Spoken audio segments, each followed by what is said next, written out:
नमस्कार, मैं हूँ शिवानी पांडे और आप देख रहे हैं 4 PM। क्या ममता बनर्जी को बहुमत मिलते ही चुनाव आयोग ने काउंटिंग रोक दी? आखिर क्यों काउंटिंग सेंटर पर ममता के साथ मारपीट हुई और सीसीटीवी अचानक से बंद हो गया? एक एक करके सारे सवालों के जवाब आपको बताएंगे। ममता हारी या हराई गई, इसके लिए भवानीपुर सीट के असल आंकड़े आपको दिखाएंगे। इस पर चर्चा करेंगे। चर्चा करने के लिए हमारे प्रियंका जी मौजूद हैं। प्रियंका जी, क्या बंगाल चुनाव का फैसला अब सुप्रीम कोर्ट में होगा? होने को कुछ भी हो सकता है, क्योंकि काउंटिंग के दिन एक सिटिंग मुख्यमंत्री के साथ जो काउंटिंग सेंटर पर हुआ है, ये अपने आप में ऐतिहासिक है। मतलब टीएमसी के एजेंट्स नहीं, बल्कि मुख्यमंत्री के साथ जब काउंटिंग सेंटर पर हाथापाई की नौबत आ जाए और अचानक से सीसीटीवी बंद हो जाए, तो आप समझ सकती हैं शिवानी कि कुछ दाल में काला नहीं, बल्कि पूरी की पूरी दाल ही काली है। खबरों की माने तो जब तक भवानीपुर सीट पर शुभेंदु अधिकारी ममता बनर्जी से आगे चल रहे थे, तब तक तो लगातार अनाउंसमेंट हुई और चुनाव आयोग की वेबसाइट पर रिजल्ट को अपडेट किया गया। लेकिन जैसे ही ममता बनर्जी ने शुभेंदु अधिकारी को पछाड़ दिया, उसके बाद से काउंटिंग ही रोक दी गई।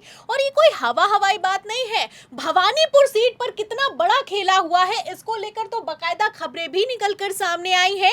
और खबरों की माने तो लगभग 45 मिनट से लेकर 1 घंटे तक भवानीपुर सीट पर काउंटिंग को रोका गया। मतलब कि जब तक 13 राउंड की काउंटिंग हुई, तब तक तो अनाउंसमेंट को किया गया, लेकिन उसके बाद किसी तरह का कोई रिजल्ट अपडेट नहीं हुआ। आपको बता दें शिवानी, हमने भी लगातार चुनाव आयोग की वेबसाइट को देखा, किसी तरह का कोई अपग्रेडेशन नहीं निकलकर सामने आया।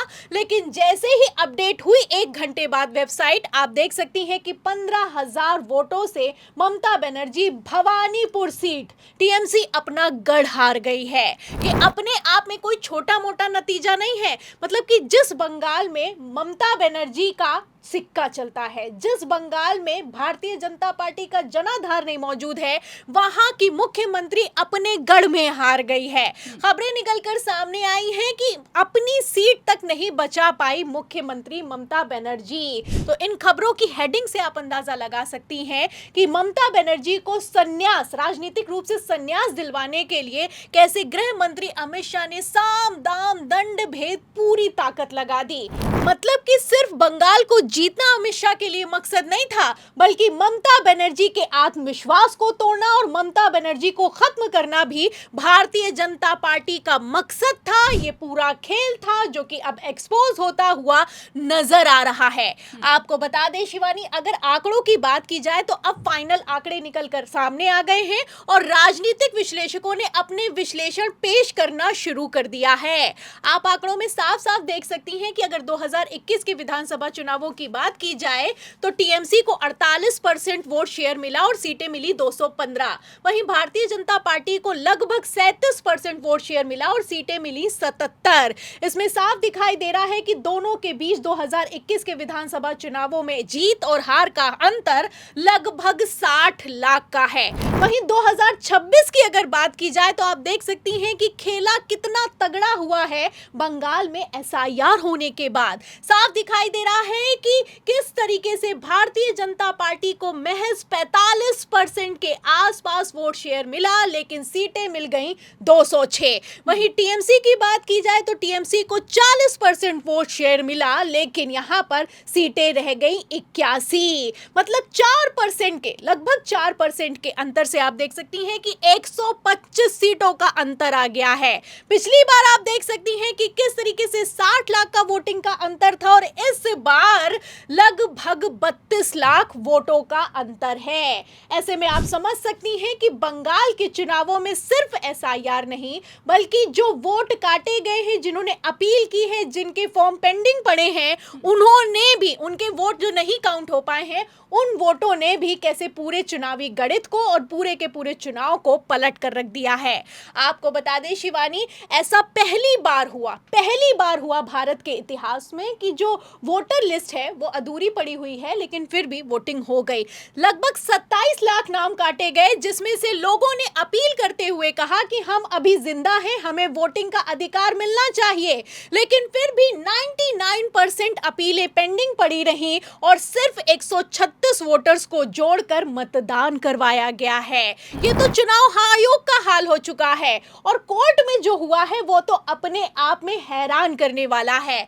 आपको बता दें शिवानी, खबरों में आप देख सकती हैं कि लगभग 23 लाख लोगों ने दावा किया कोर्ट में जाकर कि हम अभी जिंदा हैं, हमें बंगाल में वोट करने का अधिकार नहीं मिला है। एक तरफ याचिका लगाई गई, दूसरी तरफ इस याचिका पर सुनवाई तक नहीं हो पाई, लेकिन फिर भी वोटिंग हो गई। सुप्रीम कोर्ट तक ने कह दिया कि आप वोटिंग कराइए, 23 लाख वोटर्स को बाद में देख लेंगे। तो आप समझ सकती हैं कि किस तरीके से पूरा सिस्टम तो एक तरफ काम ही कर रहा था, लेकिन वहीं दूसरी तरफ जो कोर्ट में हुआ वो अपने आप में बहुत ज्यादा हैरान करने वाला है, चौंकाने वाला है।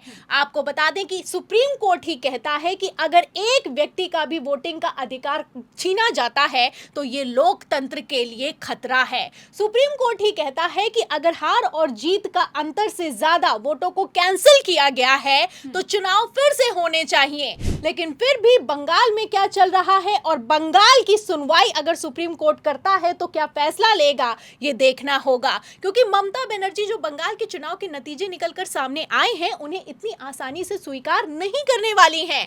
आपको बता दें शिवानी, सिर्फ भवानीपुर सीट नहीं, बंगाल को लेकर ममता बनर्जी ने दावा किया है कि लगभग 100 सीटों का झोल हुआ है, 100 सीटों का खेल हुआ है। मतलब चुनाव आयोग की वेबसाइट पर बंगाल के चुनावों में ऐसा पहली बार हुआ कि काउंटिंग तक नहीं पूरी हो पाई, ईवीएम तक पूरी नहीं खुली, लेकिन पहले ही भारतीय जनता पार्टी को बहुमत मिल गया।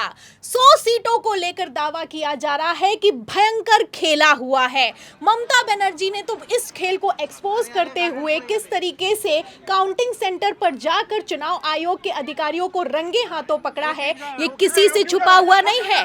आपको बता दें शिवानी, ममता बनर्जी ने बाकायदा काउंटिंग के बीच वीडियो जारी करते हुए कहा कि जब तक 16, 17, 18 राउंड की काउंटिंग पूरी नहीं हो जाती है तब तक हार नहीं माननी है। जानबूझकर चुनाव आयोग भारतीय जनता पार्टी को रुझानों में आगे दिखा रहा है ताकि टीएमसी का कार्यकर्ता हताश हो जाए और वो काउंटिंग सेंटर को छोड़ दे।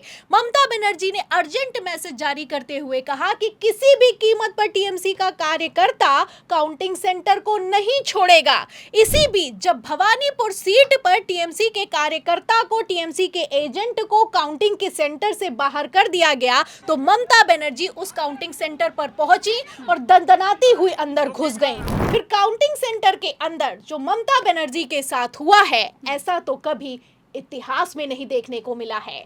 मेरे को पिटाया, मेरे को लात मारा, सीसीटीवी ऑफ कर दिया, हमारा एक एजेंट को घुसने नहीं दिया, हमको भी, हम 5 मिनट के लिए घुसा था, मैंने रिक्वेस्ट किया था कि हमारा एजेंट को घुसने दीजिए, डीओ एश्योर्ड मी। तो सुना आपने, ममता बनर्जी का कहना है कि मैं 5 मिनट के लिए भवानीपुर सीट के काउंटिंग सेंटर में अंदर गई थी, लेकिन वहां पर उनके साथ हाथापाई हुई, सीसीटीवी को बंद कर दिया गया और टीएमसी के एजेंट को अंदर नहीं जाने दिया गया, काउंटिंग को रोक दिया गया।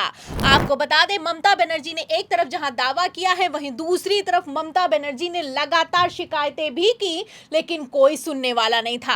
एक तरफ कोई एक्शन लेने वाला नहीं है, वहीं दूसरी तरफ तस्वीरें आप देख सकती हैं कि किस तरीके से पुलिस की मौजूदगी में टीएमसी के दफ्तर में तोड़फोड़ की जा रही है, टीएमसी के दफ्तर को आग में फूंक दिया जा रहा है, कुर्सियां तोड़ी जा रही हैं और तो और ममता बनर्जी के साथ तक हाथापाई की नौबत आ गई है। फिलहाल जैसे नतीजे निकलकर सामने आए हैं और बंगाल में जो हाल हुआ है, इस पर क्या ममता बनर्जी सुप्रीम कोर्ट जाएंगी और सुप्रीम कोर्ट क्या इस पर कोई सख्त संज्ञान लेगा, ये देखना होगा।